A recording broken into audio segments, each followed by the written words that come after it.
हरि ओम. मी दिव्या दिगंबर सुर्वे, विरार पूर्व उपासना केंद्रातनं.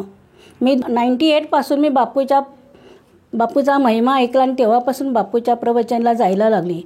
मी दर शनिवारी BST कॉलनीतल्या गोरेगाव BST कॉलनी इथे उपासनेला जायची. मला 2005चा माझा अनुभव मी सांगते. माझे मिस्टर पहिला प्यायचे खूप आणि एक दिवशी ते एवढे पिऊन आले की त्यांनी मला सांगितलं की जेवण वाढ मला. त्यावेळी रात्रीचे 9 वाजलेले होते आणि तो दिवस होता 17 फेब्रुवारी 2005. त्यावेळी माझे मिस्टर पिऊन आल्यावर मला म्हणाले मला वाढ मला भूक लागली आहे. माझं दीर आणि माझी सासू जेवायला बसले. माझे दीर बोलले, वहिनी तू वाचून घे, वाचायला तुला वेळ मिळत नाही, वाचून घे. माझी साई सुमनांजली स्तवन मंजिरी ही पोथी मी साईबाची वाचत होती. त्यांना राग आला त्यांनी बोलल्यामुळे आणि त्यांनी घेतली आणि पोथी फेकून दिली. देवाजवळ उभी राहिली आणि म्हणाली, बाप यांची नशा 3 महिन्यात उतरायला पाहिजे, म्हणजे उतरायलाच पाहिजे. आणि माझ्या नवऱ्याने 17 एप्रिल 2005ला दारू सोडली आणि ते कामाला जायला लागले.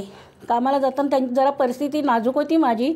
मी फुलाचे हार विकून घरात थोडंफार सामान आणायची आणि माझी मुलगी त्यावेळी 5-6 वर्षाची होती. आणि हे कामाला गेल्यावर त्यांनी सामान आणलं, पैसे दिले आणि सामान लिहून 25 किलो सामान घरात भरलं. माझी मुलगी खेळत होती. खेळता तो सामानवाला आला घरात.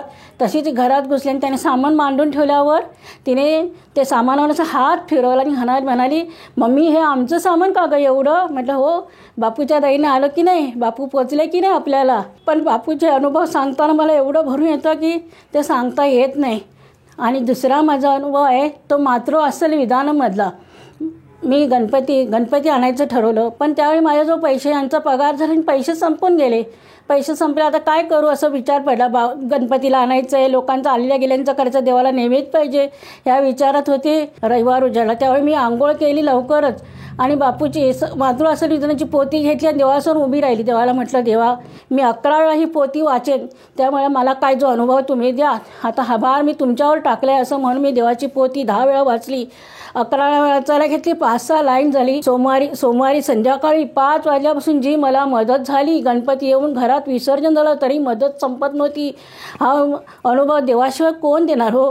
हरि ओम. श्रीराम अंबज्ञ.